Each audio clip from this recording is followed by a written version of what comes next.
Seorang ayah miskin yang bertahun-tahun membesarkan anaknya sendirian harus menghadapi mantan istrinya yang kini hidup mewah dan tiba-tiba ingin merebut hak asuh anak. Di tengah sidang yang menegangkan, sang ayah menunjukkan sebuah surat tulisan tangan dari anaknya yang membuat semua orang terdiam. Namun tak ada yang menyangka isi surat itu justru membuka rahasia besar yang selama ini disembunyikan oleh. Langit Jakarta siang itu seperti sedang menangis. Awan menggumpal kelabu, dan hujan turun deras seakan menumpahkan semua luka yang tak bisa diucapkan oleh manusia. Jalan-jalan tergenang, orang-orang berlalu lalang dengan tergesa. Payung-payung warna-warni memenuhi trotoar, dan kendaraan menyalakan lampu di tengah redupnya hari. Di seberang gedung tinggi berlapis kaca, berdiri seorang pria dengan jaket usang berwarna coklat pudar. Jaket yang tak cukup melindungi tubuhnya dari dinginnya hujan. Wajahnya teduh tapi lelah. Mata sayunya menatap papan nama, Bank Nusa Capital Cabang Tamrin. Dialah Raka, pria berusia 35 tahun, yang kini hanya seorang ayah tunggal dengan pekerjaan serabutan dan saku yang nyaris kosong. Jaketnya basah, celana jeansnya berlumpur di bagian bawah, dan sepatu hitam lusuhnya tampak sudah jebol di ujung jari. Tapi ia berdiri tegak, karena ada satu hal yang membuatnya terus melangkah.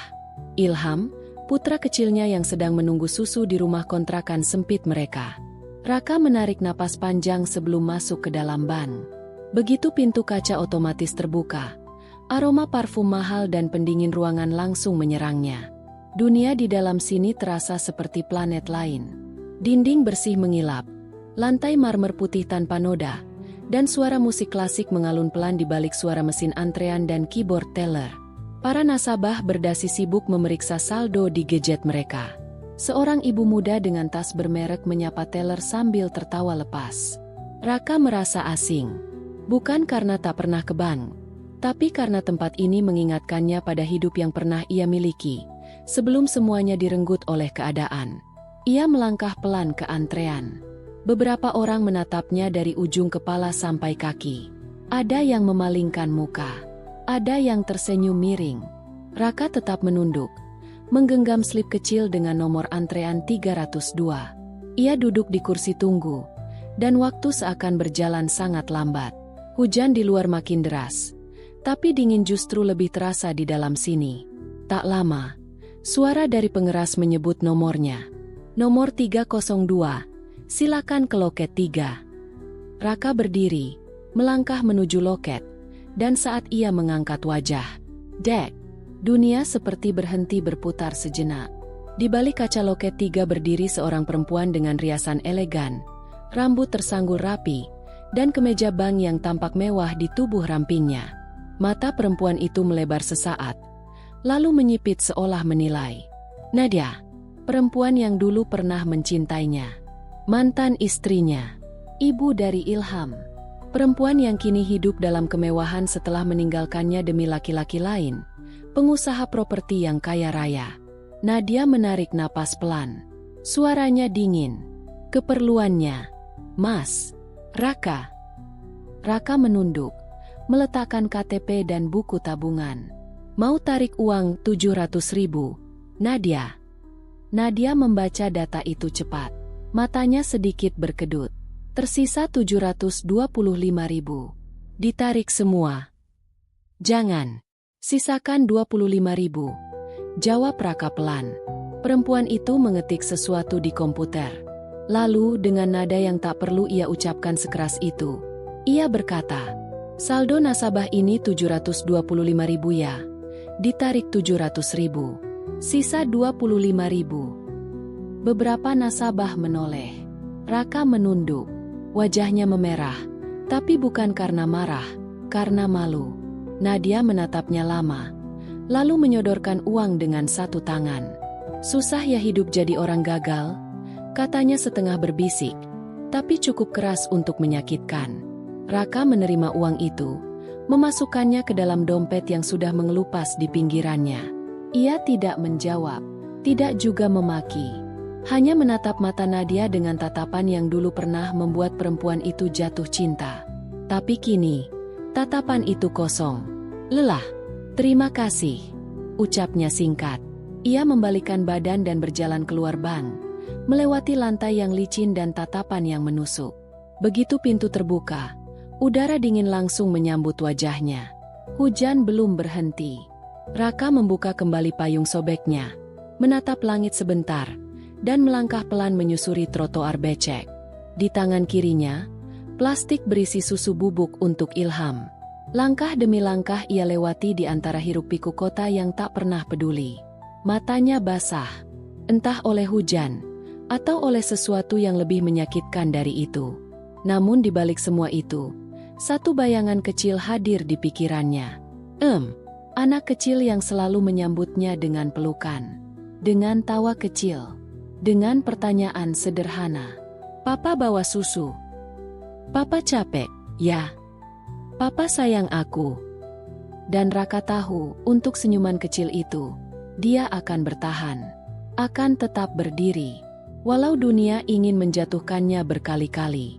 Angin sore menyelinap di antara gedung-gedung tinggi Jakarta, membawa aroma aspal basah dan kelelahan yang menggantung di udara.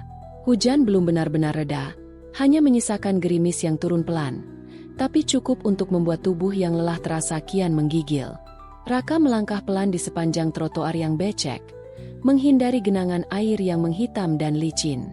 Di sekitarnya, orang-orang berlalu dengan terburu-buru, sebagian masuk ke mobil mewah, sebagian lainnya memesan ojek online dengan satu sentuhan di layar ponsel. Tapi Raka hanya menggenggam erat plastik tipis berisi satu bungkus susu bubuk, 2 potong roti, dan uang kembalian yang diselipkan di saku jaketnya yang basah. Kepalanya sedikit menunduk, bukan hanya untuk menghindari tetesan air dari ujung payung sobeknya, tapi juga untuk menyembunyikan rasa malu yang masih tersisa setelah hinaan Nadia tadi. Suaranya masih terngiang di telinga, mengendap seperti racun yang merayap perlahan. "Susah ya hidup jadi orang gagal." Langkah Raka terhenti di pinggir jalan. Ia berdiri sejenak, menatap ke arah sebuah halte yang penuh sesak. Di dalam, seorang ibu memarahi anaknya yang nakal. Seorang remaja sibuk bermain ponsel.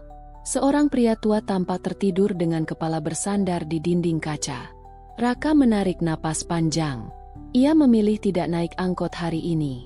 Ongkosnya 10.000, dan itu terlalu berharga jika dibandingkan dengan harga sebungkus mie instan untuk makan malam nanti. Ia kembali berjalan kaki, menyusuri gang-gang kecil yang mulai tergenang. Bau got menyengat hidung, bercampur dengan aroma gorengan dari warung-warung pinggir jalan. Sesekali ia berhenti, menarik napas panjang, dan mengusap wajahnya yang basah. Jakarta selalu kontras. Di satu sisi kemewahan mencolok, di sisi lain penderitaan disembunyikan di balik dinding triplek dan atap seng bocor. Raka ada di sisi itu, sisi yang tak pernah disorot kamera, tak pernah dituliskan di majalah gaya hidup. 30 menit kemudian, ia sampai di gang kecil yang menjadi jalan masuk ke rumah kontrakan tempat ia dan Ilham tinggal. Gang sempit dengan paving yang tidak rata, penuh lubang dan sampah plastik yang tersangkut di selokan. Rumah kontrakan nomor 17B. Ket dindingnya sudah mengelupas. Jendela kayunya rapuh dimakan usia. Di dalamnya, hanya ada satu ruang tengah, satu kamar sempit, dapur kecil, dan kamar mandi yang bocornya tak pernah diperbaiki. Begitu membuka pintu kayu yang sudah ringkih itu, suara kecil langsung menyambutnya. "Papa!" Ilham berlari kecil dari dalam, masih mengenakan kaos lusuh bergambar superhero, rambutnya acak-acakan, dan pipinya merah karena tadi bermain tanah di halaman belakang. Raka langsung berjongkok dan memeluknya erat. Hujan yang membasahi tubuhnya seketika terasa menguap oleh hangatnya pelukan itu. "Papa bawa susu?" tanya Ilham polos, dengan mata berbinar penuh harap. Raka mengangguk. "Bawa, nak." Ilham tertawa, lalu mengambil plastik itu dan membukanya seperti membuka harta karun. Ia mencium bungkus susu bubuk itu, lalu menatap ayahnya penuh cinta. "Papa hebat," katanya. Kata-kata itu sederhana, tapi bagi Raka, itu lebih dari cukup untuk menyembuhkan luka yang baru saja ditorehkan dunia. Di sudut ruang sempit itu, Raka menatap sekeliling. Dinding berjamur, atap bocor, lantai yang selalu dingin. Tapi Ilham tetap ceria. Anak itu tak pernah mengeluh meski mereka hanya makan nasi dan tempe, atau tidur beralaskan tikar. Raka tahu, ia tidak bisa memberi ilham kemewahan seperti Nadia berikan pada anak tirinya. Tapi ia bisa memberikan sesuatu yang lebih berharga, kehadiran dan cinta tanpa syarat. Malam mulai turun. Di dapur kecil itu, Raka merebus air dengan panci yang mulai gosong di bagian bawah. Ia menuang susu ke gelas plastik, mengaduk perlahan sambil mengamati Ilham yang sedang menggambar di atas lantai. Ilham menggambar dua sosok, seorang ayah dan anak laki-laki yang sedang memegang tangan. Raka tak kuasa menahan air matanya. Tapi ia buru-buru menghapusnya sebelum Ilham sempat melihat. Karena bagi Raka, menangis bukan tanda lemah, tapi tanda bahwa ia masih manusia. Dan ia bersumpah dalam hati, walau dunia menginjaknya, walau harga dirinya terus dilukai, ia tidak akan menyerah. Karena ada satu alasan yang lebih kuat dari segalanya. Ilham, anak itu adalah hidupnya, nafasnya. Alasan ia tetap berdiri hari ini. Hujan sudah berhenti, tapi tetesan dari ujung genteng rumah kontrakan masih terdengar ritmis. Jatuh ke ember plastik yang ditaruh Raka di bawah titik bocor. Bunyi plok, plok. Plok itu mengiringi malam sunyi di rumah kecil itu.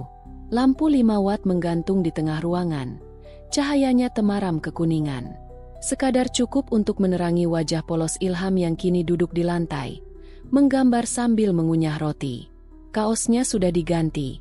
Rambutnya dikeringkan dengan handuk kecil tadi. Meski sederhana, ada kebahagiaan utuh di raut bocah 5 tahun itu.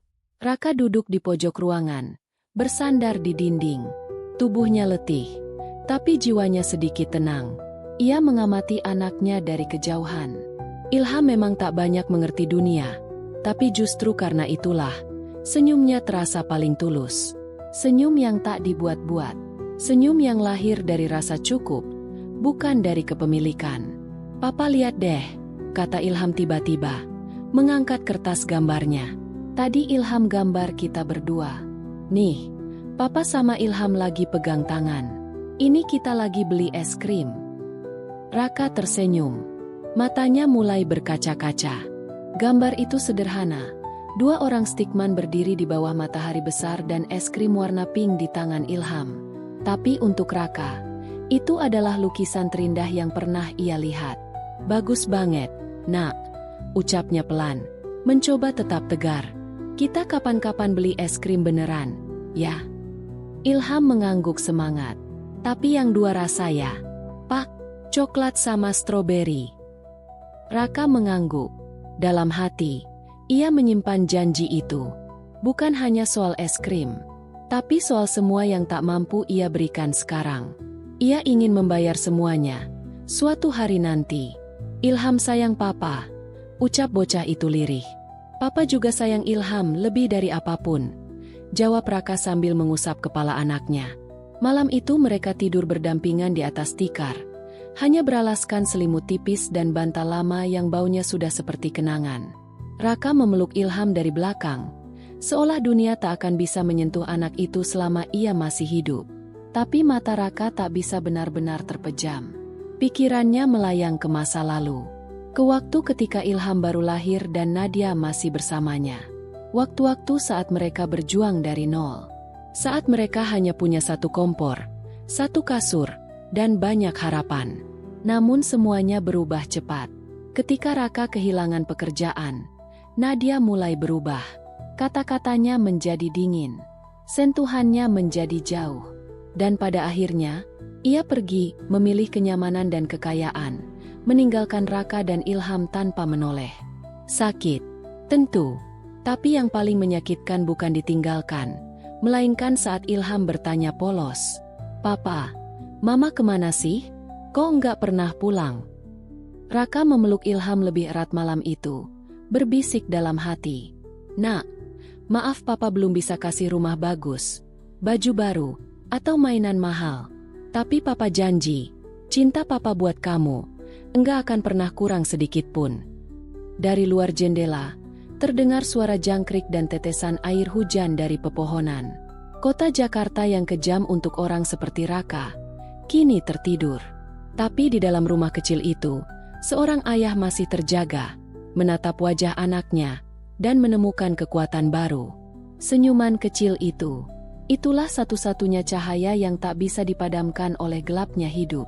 Subuh belum benar-benar datang, tapi Raka sudah terjaga. Langit di luar masih gelap. Hanya suara adzan dari surau kecil di ujung gang yang membelah keheningan. Di sampingnya, Ilham masih terlelap. Tangannya memeluk lengan Raka. Napasnya tenang, hangatnya seperti bara kecil yang menjaga hati Raka agar tetap hidup. Raka memandangi wajah anaknya lama-lama.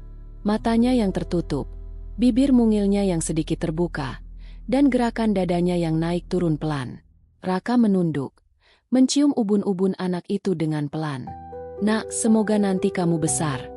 Kamu gak perlu tahu semua luka papa. Cukup kamu bahagia. Itu sudah lebih dari cukup buat papa bertahan hari ini." Raka bangkit perlahan dari tikar, berjalan ke dapur yang sempit. Ia menyalakan kompor gas kecil, merebus air untuk membuat teh celup. Teh murahan, yang rasanya lebih dekat ke air gula daripada rasa teh. Tapi cukup untuk menghangatkan tubuh di pagi yang dingin. Matanya menerawang keluar jendela dapur. Hujan semalam menyisakan genangan di depan rumah. Langit masih mendung. Jalanan becek. Suara motor ojek dan tangisan bayi dari kontrakan sebelah mulai terdengar. Jakarta sudah bangun. Tapi Raka belum selesai berdamai dengan semalam. Ia duduk kembali di ruang tengah, menggenggam cangkir teh panas yang ia beli satu set seharga 10.000 di pasar loak. Di tangannya, ada bekas lecet karena pernah mengangkat galon terlalu berat. Di lengannya, bekas luka kecil akibat terbakar knalpot motor waktu jadi kurir. Luka-luka itu bisa dilihat orang. Tapi luka di hatinya, itu yang tak pernah tampak. Nadia. Nama itu kembali menyelinap kepikirannya. Seperti luka lama yang belum sembuh tapi terus digaruk. Ia ingat hari saat Nadia pergi. Hujan juga turun waktu itu. Hujan deras yang sama dinginnya dengan kalimat terakhir Nadia yang masih menancap di kepalanya sampai sekarang. "Mas, aku lelah. Aku nggak bisa hidup seperti ini terus. Tiap hari kekurangan, tiap malam makan mie instan. Enggak ada kepastian. Aku butuh hidup. Mas, aku butuh rasa aman. Aku masih muda dan aku nggak mau mati miskin di rumah sempit ini." Waktu itu Raka diam. Bukan karena tak ingin membalas. Tapi karena dia tahu, segala ucapan Nadia benar. Ia memang tak bisa kasih banyak. Yang ia punya hanya cinta, kesetiaan, dan keyakinan bahwa badai pasti berlalu. Tapi Nadia butuh lebih dari itu. Dan akhirnya, ia memilih pergi, meninggalkan Raka dan Ilham yang baru berusia 3 tahun. Raka tidak menyalahkan Nadia sepenuhnya. Dunia ini memang berat untuk perempuan yang ingin hidup nyaman. Tapi yang menyakitkan bukan kepergiannya, melainkan saat Nadia tak pernah sekalipun datang melihat Ilham lagi. Bahkan ulang tahun anaknya pun diabaikan. Seolah bocah itu tak pernah lahir dari rahimnya. Raka memejamkan mata. Teh di tangannya kini dingin. Tapi hatinya tetap panas. Ia berdiri, menuju gantungan baju dan mengambil jaket lusuh yang tadi malam masih basah. Ia jemur sebentar di depan rumah, lalu kembali masuk, mengambil tas selempang kecil dan dompet tipis berisi kartu-kartu yang nyaris kadaluarsa. "Bismillah," gumamnya, sebelum membuka pintu. Tepat saat ia hendak melangkah keluar, suara kecil memanggil dari belakang. "Papa." Ilham berdiri di ambang kamar. Matanya masih mengantuk.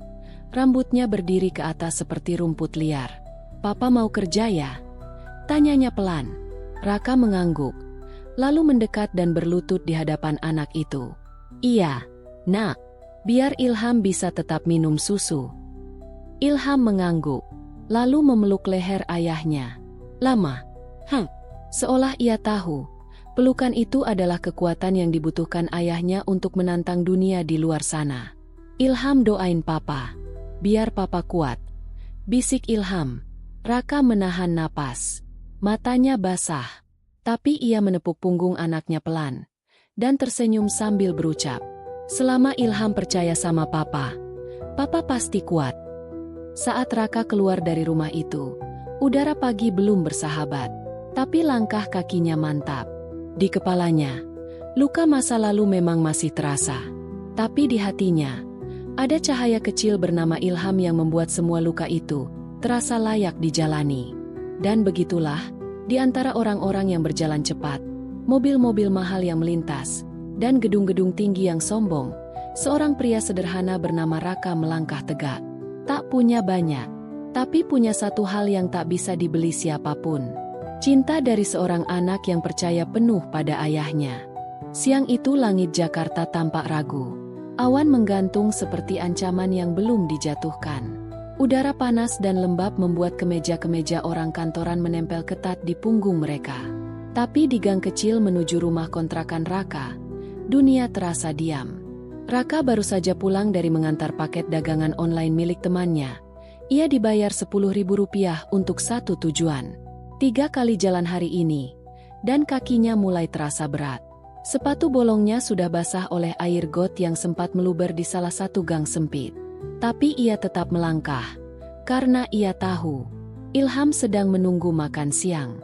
Saat ia tiba di depan rumah kontrakan 17B, ia melihat sesuatu yang membuatnya mengerutkan kening.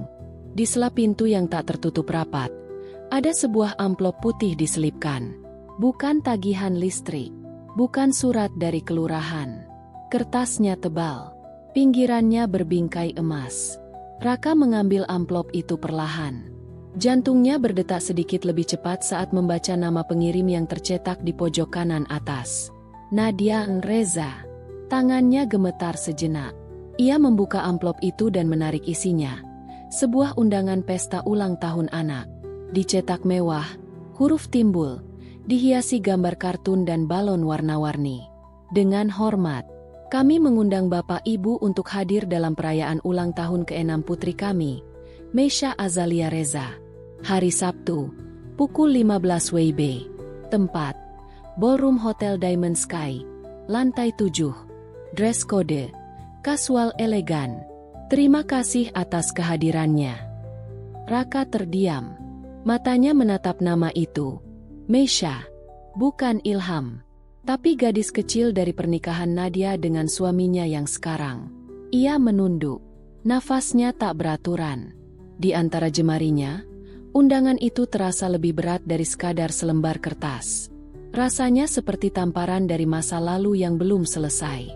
Untuk sesaat, ia berharap mungkin Nadia tak sengaja mengirimnya.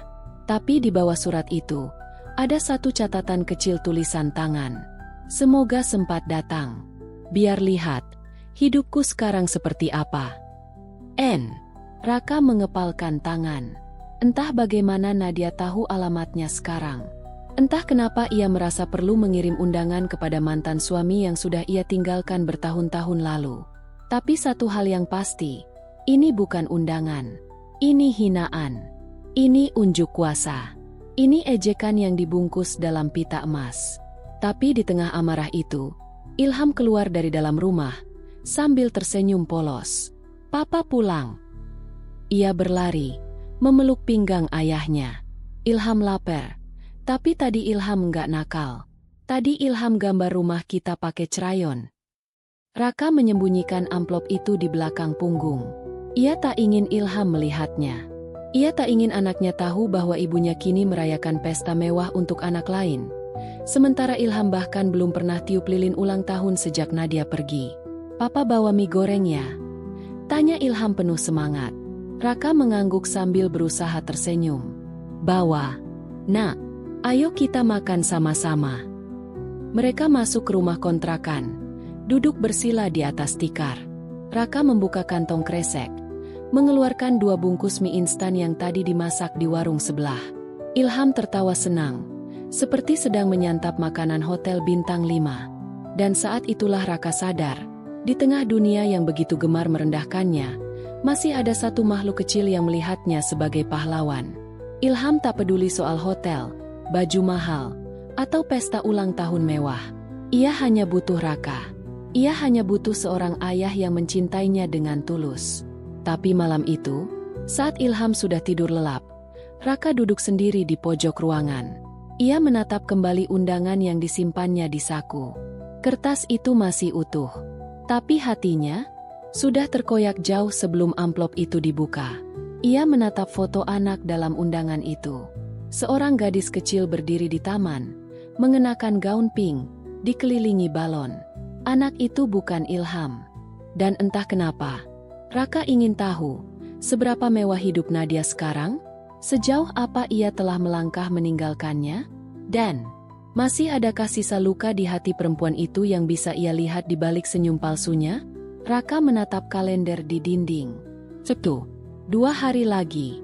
Lama ia menatapnya, sebelum akhirnya berbisik pada dirinya sendiri. Mungkin gue harus datang. Sabtu sore, langit Jakarta seperti kaca bening yang tak bernyawa. Terik, tapi tanpa warna. Gedung-gedung tinggi berdiri sombong di sepanjang jalan Gatot Subroto. Mobil-mobil mewah melintas tanpa memperdulikan siapapun di trotoar. Di antara kemewahan dan kesibukan metropolitan itu, berdiri seorang pria dengan kemeja polos yang sudah kusam warnanya, sepatu bolong, dan rambut yang ia rapikan seadanya di cermin warung tadi. Raka.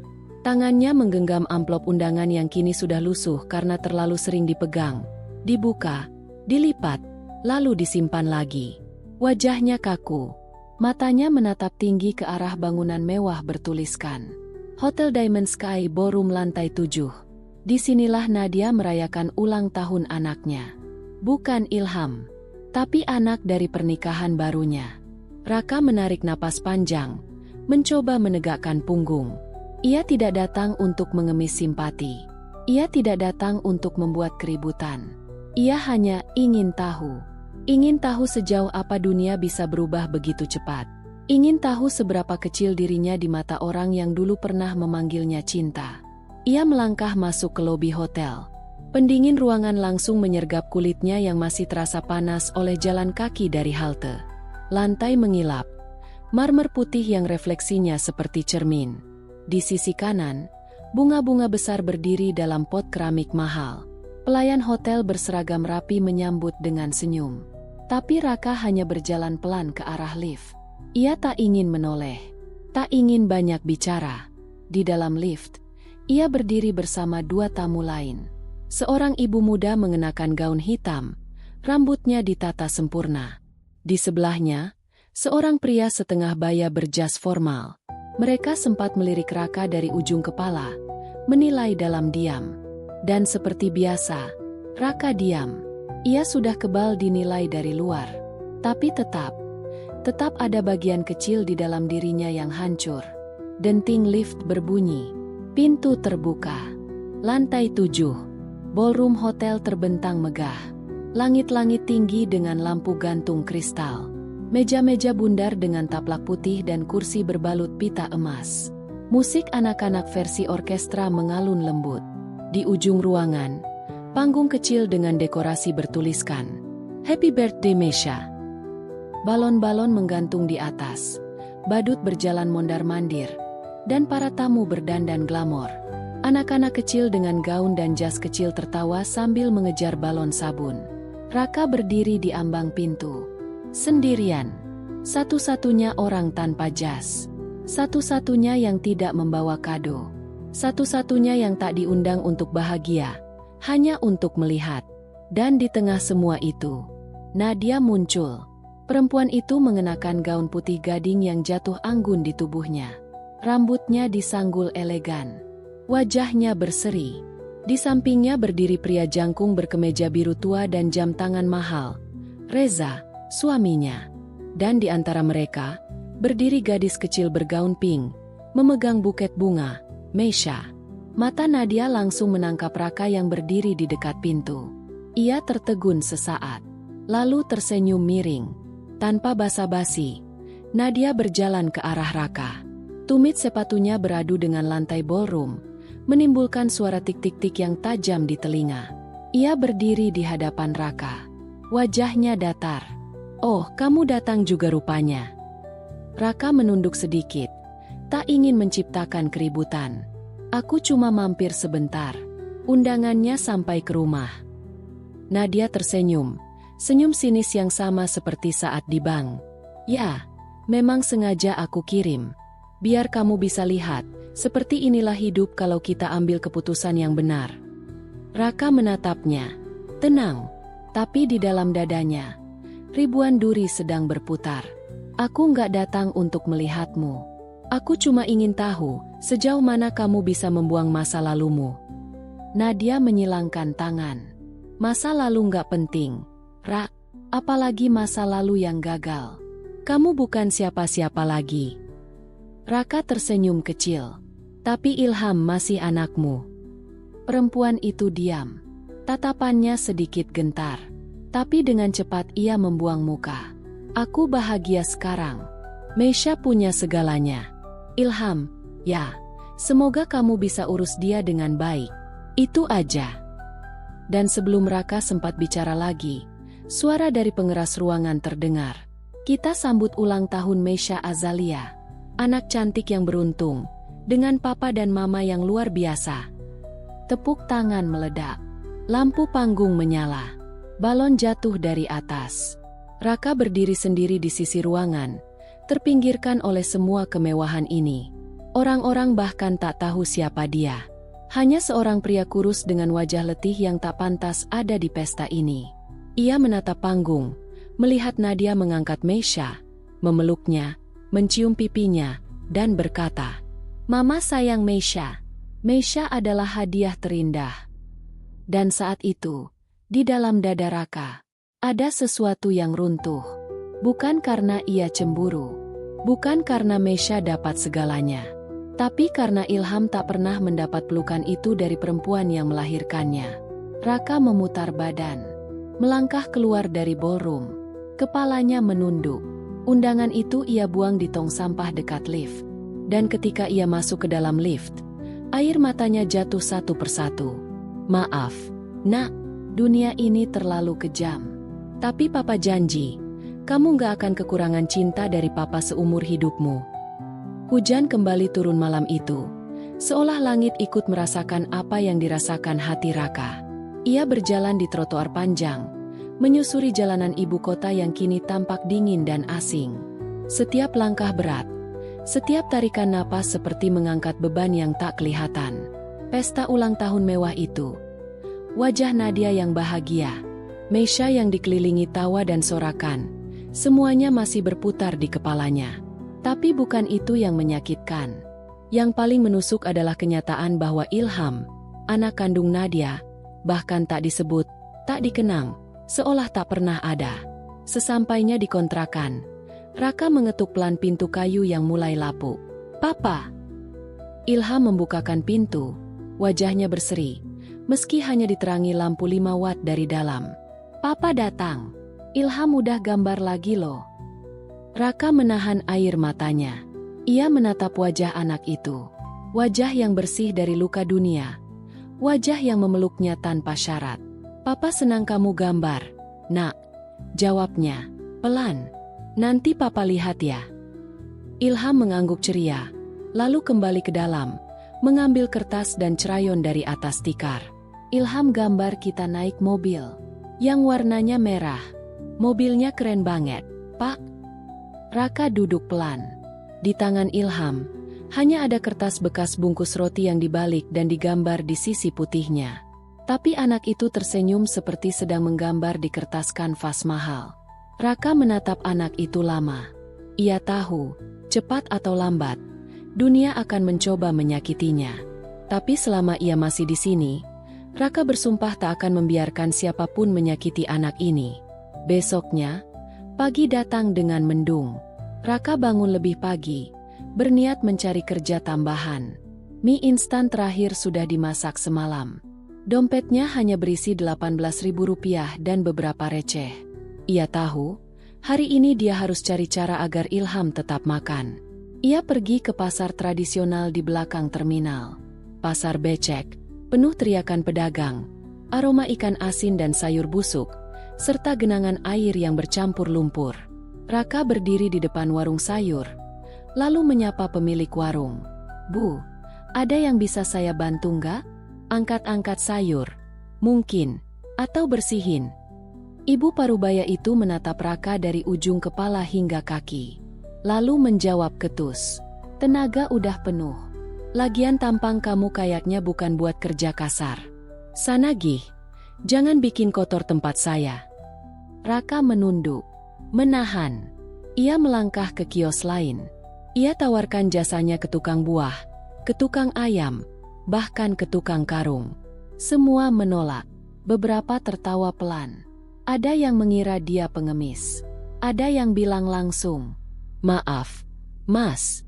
Di sini nggak butuh orang putus asa."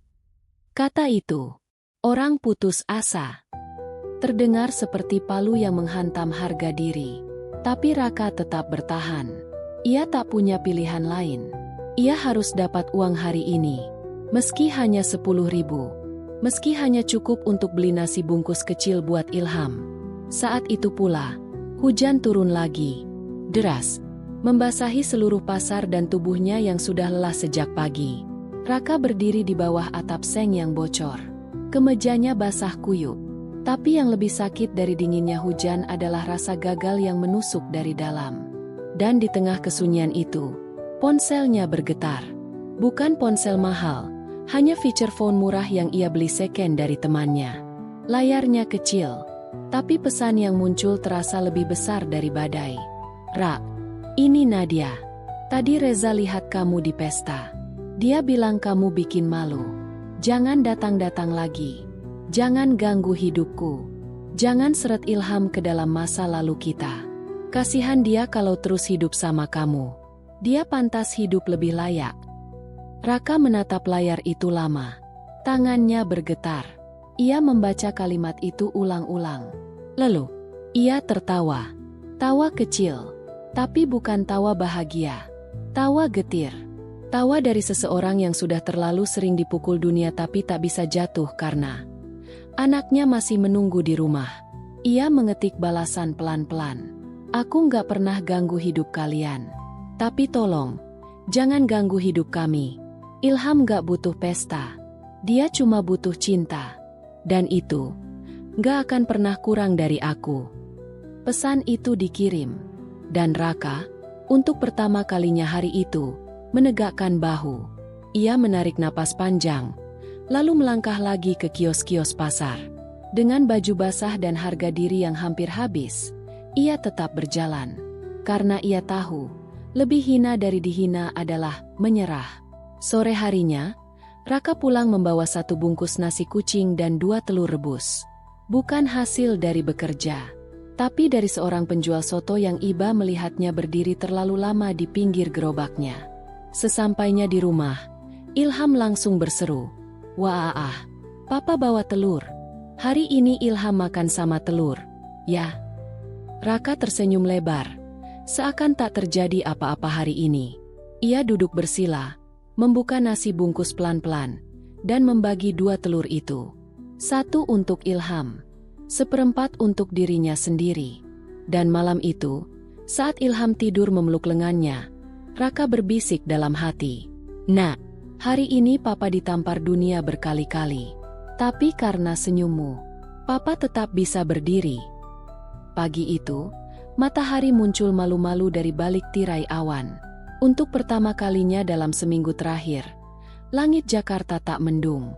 Udara masih lembab, tapi lebih bersahabat. Di rumah kontrakan kecil itu, aroma teh manis dan nasi goreng sisa semalam menguar pelan dari dapur. Raka sedang menyisir rambut Ilham dengan tangan, duduk di atas tikar, sambil membantu bocah itu mengenakan kaos biru favoritnya. "Ilham ganteng banget hari ini," ucap Raka dengan senyum kecil. Ilham tertawa geli. "Karena hari ini Ilham ikut Papa kerja, ya?"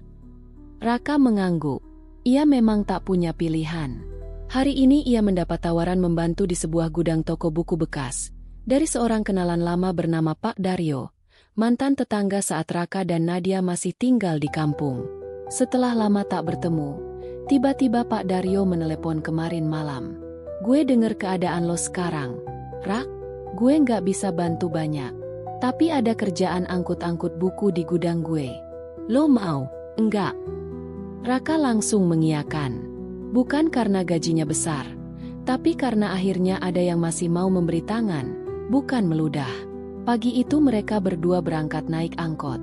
Raka memang tak bisa tinggalkan Ilham sendirian, jadi ia titip pesan. Ilham akan duduk di pojok gudang sambil menggambar, sementara ia bekerja. Sepanjang perjalanan, Ilham duduk di pangkuan Raka, menempelkan kepala ke dada ayahnya, dan sesekali bertanya hal-hal polos. "Papa, kalau kita punya uang banyak, kita bisa beli sepeda. Papa, nanti Ilham boleh beli susu rasa melon. Papa, nanti kalau kita punya rumah besar, Ilham pengen punya kamar sendiri." Dan setiap pertanyaan itu, Raka hanya menjawab dengan satu kalimat sederhana. "Iya, Nak, nanti." Karena di balik kata "nanti", ia menyimpan semua harapan yang belum bisa ia beli. Gudang tempat mereka tiba tidak besar. Letaknya di daerah Cipinang, di belakang sebuah toko buku bekas yang nyaris tak terlihat dari jalan utama. Gudangnya gelap, berdebu, dan dipenuhi tumpukan kardus berisi buku-buku tua, majalah, dan map bekas. Tapi bagi Raka, tempat ini terasa seperti peluang yang lama hilang. Pak Daryo menyambut dengan senyum lebar. Lelaki tua itu kini lebih kurus, rambutnya sepenuhnya putih. Tapi sorot matanya masih sama seperti dulu, ramah dan tulus. "Ilham ya ini?" sapa Pak Daryo sambil menepuk kepala bocah itu. Ilham mengangguk, malu-malu. "Hebat nih, nemenin papanya kerja.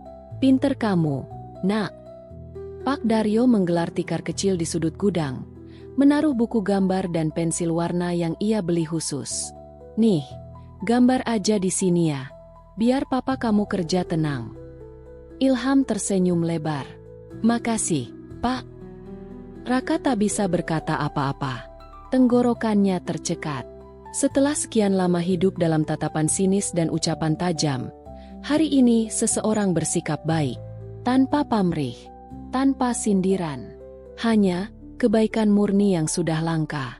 Raka bekerja dari pagi sampai sore, mengangkat kardus, menyusun rak, mengelap debu, memindahkan buku-buku tua. Punggungnya pegal, tangannya kotor, tapi di tiap peluh yang menetes, ada harapan baru yang mulai tumbuh. Ilham di pojok terus menggambar. Sesekali ia bangkit, memeluk Raka, lalu kembali duduk. Saat istirahat siang, mereka makan nasi bungkus yang disediakan Pak Daryo. Bukan makanan mewah, tapi karena dimakan bersama, rasanya nikmat luar biasa. Sore menjelang, matahari mulai condong. Gudang itu kini lebih terang karena sinar senja menyusup lewat celah-celah atap. Saat pekerjaan selesai, Pak Daryo mendekat dan menyodorkan amplop kecil. "Ini upah hari ini, Rak. Nggak banyak, tapi kalau lo rajin, bisa lanjut terus tiap hari. Bahkan nanti gue ajarin jualan buku online." Raka menerimanya dengan kedua tangan. Matanya berkaca-kaca. "Pak, saya nggak tahu harus bilang apa. Tapi makasih, bener-bener makasih." Pak Daryo menepuk bahu Raka. "Nggak usah banyak kata. Yang penting lo jalan terus. Jangan berhenti." Di perjalanan pulang, Ilham duduk di angkot sambil memeluk gambar terakhirnya hari ini. Ia menunjukkan gambar itu ke Raka. "Papa lihat, ini gambar papa lagi kerja." Ilham duduk di pojok, tapi di belakang papa ada sinar. "Kenapa ada sinar?" tanya Raka, tersenyum. "Soalnya, papa hebat. Papa bisa kuat terus. Sinar itu dari hati papa." Dan saat itu, Raka menunduk, mencium kening anaknya. Di dalam angkot yang penuh dan bau bensin, ia merasa seperti orang paling kaya di dunia. Karena hari ini, untuk pertama kalinya setelah sekian lama, ada tangan yang menggenggam harapan. Dan tangan itu, milik seseorang yang tak menyerah. Pagi itu, langit Jakarta cerah. Matahari belum terlalu terik, dan angin semilir menyusup di sela-sela genteng kontrakan Raka yang mulai lapuk. Untuk pertama kalinya setelah sekian minggu, Raka terbangun bukan karena gelisah, tapi karena semangat. Ia berdiri di depan cermin kecil yang digantung di paku bengkok dekat dapur. Wajahnya masih lelah, tapi tatapannya lebih tegak. Di meja kecil, ada 2 bungkus nasi uduk dan selembar uang 2000-an yang dilipat rapi, hasil kerja 2 hari di gudang Pak Daryo. Raka menatap uang itu, lalu membungkusnya di kantong plastik kecil. Bukan untuk jajan, bukan untuk bensin, tapi untuk ditabung. Sedikit demi sedikit. Untuk Ilham, untuk masa depan. Ilham sudah bangun. Ia menyikat giginya sambil bernyanyi pelan. Rambutnya masih awut-awutan, tapi matanya penuh cahaya. Anak itu mulai terbiasa ikut ke gudang. Bukan karena ia mengerti soal kerja keras, tapi karena di sana, ia bisa bersama ayahnya, dan itu cukup. Setiap hari, selama seminggu terakhir, mereka menjalani rutinitas yang sama. Berangkat pagi, naik angkot, bekerja di gudang, makan bersama, lalu pulang menjelang maghrib. Raka mulai belajar menyortir buku langka, mencatat ISBN, bahkan membantu memotret dan memasang daftar di marketplace daring. Pak Daryo bukan hanya majikan, tapi seperti mentor. Ia sabar mengajari, seringkali sambil merokok kretek di teras toko buku, mengisahkan masa mudanya yang juga pernah jatuh, pernah ditinggal istri, pernah hidup di kolong jembatan. Tapi ia bangkit. Yang penting satu, Rak, katanya suatu sore. Kalau hidup lo cuma berputar antara sakit dan diam, lo bakal mati sebelum waktunya. Tapi kalau lo berani gerak, pelan-pelan, lo bakal nemu cahaya. Kata-kata itu menancap dalam di kepala Raka. Tapi seperti hidup yang tak pernah sempurna, masalah tak serta-merta pergi. Satu pagi, saat ia baru sampai gudang, ponsel kecilnya bergetar. Sebuah pesan dari nomor tak dikenal masuk. Surat dari pengadilan. Nadia mengajukan hak asuh Ilham. Anda wajib hadir minggu depan. PN Jakarta Timur. Dunia Raka seketika runtuh. Tangannya gemetar. Kakinya lunglai. Ia terduduk di tumpukan kardus, menatap layar ponsel tanpa kata. Pak Daryo melihatnya dari kejauhan, lalu mendekat. Ada apa, Rak? Raka hanya menunjukkan pesan itu. Pak Daryo membaca pelan, lalu menghela napas panjang. Dia mau rebut Ilham dari kamu. Raka mengangguk. Padahal selama ini, gak pernah dia nyari anaknya. Gak pernah datang. Sekarang tiba-tiba dia mau hak asuh. Karena apa? Karena dia udah kaya. Pak Daryo menepuk bahunya. Karena dia takut. Rak, karena kamu mulai berdiri. Dan orang seperti dia cuma kuat saat lo masih di bawah. Tapi begitu lo mulai berdiri, dia panik. Tapi ingat satu hal, lo yang selama ini jagain Ilham. Lo yang punya hati, bukan cuma nama. Raka mengepalkan tangan. Ia menatap Ilham yang sedang menggambar di sudut gudang. Anak itu tertawa sendiri, menggambar gunung dan rumah. Ia tak tahu apa-apa. Tapi sebentar lagi, dunia bisa saja merampas semua yang ia miliki, ayahnya. Malam itu Raka tak bisa tidur. Ia duduk di tikar, menatap Ilham yang memeluk boneka kecil pemberian Pak Daryo. Hatinya sesak, tapi juga penuh tekad. Ia tahu, minggu depan mungkin akan jadi pertempuran hidup dan mati, bukan di medan perang, tapi di ruang sidang. Dan untuk itu, ia harus siap. Keesokan harinya, ia ke kelurahan untuk minta surat keterangan tinggal. Lalu ke RT untuk minta surat domisili. Ia menulis semua kronologi sejak Nadia pergi. Ia siapkan bukti, foto, tulisan, dan saksi. Ia bahkan meminta surat dari sekolah tempat Ilham sempat belajar sebelum berhenti karena tak mampu bayar. Hari-hari itu, tubuhnya semakin lelah, tapi pikirannya semakin fokus. Karena ia tahu, jika ia kalah, bukan hanya dirinya yang akan hancur, tapi juga anak kecil itu, yang tak pernah minta apa-apa, kecuali cinta. Dan ketika malam terakhir sebelum hari sidang tiba, Raka duduk di samping Ilham yang tertidur. Ia berbisik pelan, suara bergetar. Maaf, Nak, Papa bukan orang kaya. Papa nggak punya mobil, rumah besar, atau uang banyak. Tapi Papa punya kamu, dan Papa akan lawan dunia kalau itu artinya kita tetap bisa bareng-bareng. Gedung Pengadilan Negeri Jakarta Timur berdiri kokoh dengan warna abu pudar. Dindingnya seperti menyimpan ribuan kisah pertikaian, dendam, dan keadilan yang tak selalu hadir. Hari itu, udara panas menusuk. Raka datang mengenakan kemeja putih bersih yang ia setrika sendiri malam sebelumnya. Celana hitam yang sudah mulai pudar warnanya, dan sepatu yang ia semir pakai pisang karena tak mampu beli semir asli. Tapi di balik semua itu, ada harga diri yang masih ia pertahankan. Di tangannya, Ia genggam map coklat berisi surat-surat. Bukti bahwa ia bukan hanya seorang ayah secara nama, tapi juga penjaga satu-satunya hati kecil yang bernama Ilham. Ruang sidang keluarga tidak seramai ruang sidang pidana. Tapi tekanan di dalamnya justru lebih dalam, karena yang dipertaruhkan adalah hidup manusia, utuh, tanpa sisa. Nadia duduk di sisi kanan ruangan. Ia datang bersama Reza, mengenakan setelan mewah, riasan wajah sempurna, dan pengacara dari firma hukum terkenal. Sementara Raka duduk di sisi kiri, sendirian. Satu-satunya senjata yang ia punya, kebenaran dan cinta seorang ayah. Ilham tidak diizinkan hadir di dalam. Ia menunggu di luar bersama Pak Daryo yang ikut menemani. Hakim, seorang perempuan berusia 50-an, memulai sidang dengan suara tegas namun tenang. Saudara penggugat, silakan sampaikan permohonan Anda. Pengacara Nadia berdiri. Kata-katanya mengalir lancar, seperti mesin. Ia menyebut bahwa Nadia sebagai ibu kandung memiliki hak penuh atas Ilham, dan kondisi finansial Nadia jauh lebih stabil untuk membesarkan anak. Ia bicara soal pendidikan yang bisa lebih baik, jaminan kesehatan, masa depan yang lebih cerah. Lalu Nadia berdiri. Saya akui, dulu saya pergi. Tapi sekarang saya sudah siap menjadi ibu yang bertanggung jawab. Saya ingin memperbaiki semuanya. Anak itu berhak hidup layak. Hakim mengangguk, lalu menatap Raka.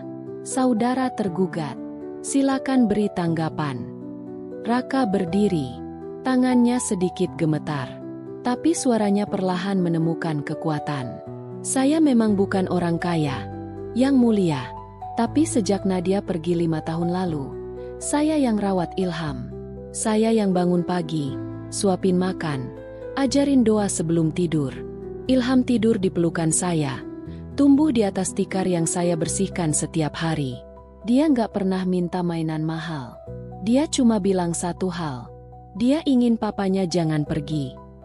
Raka menghela napas, lalu mengeluarkan secari kertas dari mapnya. Ini surat yang dia tulis sendiri minggu lalu. Saya nggak tahu dia nulis ini untuk apa. Tapi waktu saya baca, saya rasa Yang Mulia perlu tahu. Hakim membaca surat itu perlahan.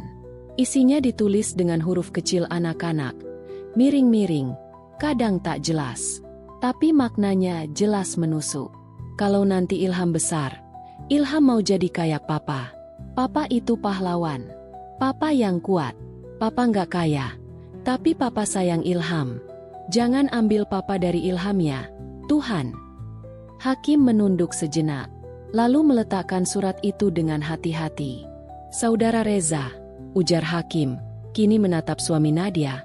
Apakah Anda pernah tinggal bersama Ilham? Reza tampak sedikit kaget. Belum, Yang Mulia. Tapi kami siap. Apakah anak itu mengenal Anda? Belum, tapi saya percaya anak bisa cepat beradaptasi. Hakim mengangguk pelan, lalu menatap Nadia. Apakah selama 5 tahun terakhir Anda mengunjungi anak itu? Menyumbang biaya? Atau menghubungi secara langsung? Nadia terdiam. Mulutnya terbuka, tapi tak ada kata keluar. Sidang hening. Semua menunggu. Raka menunduk. Di dalam hatinya, ia sudah bersiap kalah. Karena kadang kejujuran tak cukup menang melawan sistem. Tapi lalu hakim berkata, pengadilan memutuskan hak asuh sementara tetap dipegang oleh ayah kandung, saudara Raka. Pertimbangan utama adalah keberlangsungan stabilitas psikologis anak, yang selama ini hidup bersama ayahnya tanpa intervensi ibu kandung. Nadia terkejut. Reza memeluknya sambil membisikkan sesuatu. Tapi Raka hanya terduduk. Lututnya lemas. Bukan karena kalah, tapi karena ia menang. Setelah sidang usai, Raka keluar dari ruang sidang dengan langkah pelan. Di depan ruang tunggu, Ilham berlari ke arahnya. Papa, udah selesai.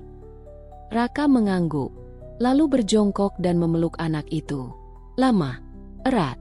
Papa nggak pergi. Nak, kita tetap bareng. Papa janji.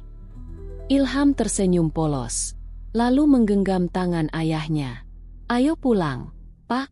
Ilham udah lapar. Dan di antara gedung tinggi dan panasnya kota Jakarta, dua tangan itu menggenggam satu sama lain. Satu besar, kasar, tapi penuh cinta. Satu kecil, hangat, dan percaya. Mereka berjalan menuju matahari yang mulai condong ke barat. Tak ada karpet merah, tak ada sorakan. Tapi di hati Raka, hari itu adalah hari paling megah dalam hidupnya. Karena cinta akhirnya menang. Bukan karena uang, tapi karena air mata yang tidak sia-sia. Halo, aku April. Terima kasih sudah menonton video ini. Ingat ya, semua tokoh, tempat pada cerita ini hanya fiksi dan hasil imajinasi penulis. Cerita ini dibuat hanya untuk hiburan dan pengembangan kreatif semata. Oke, jangan lupa subscribe April Story dan bunyikan loncengnya.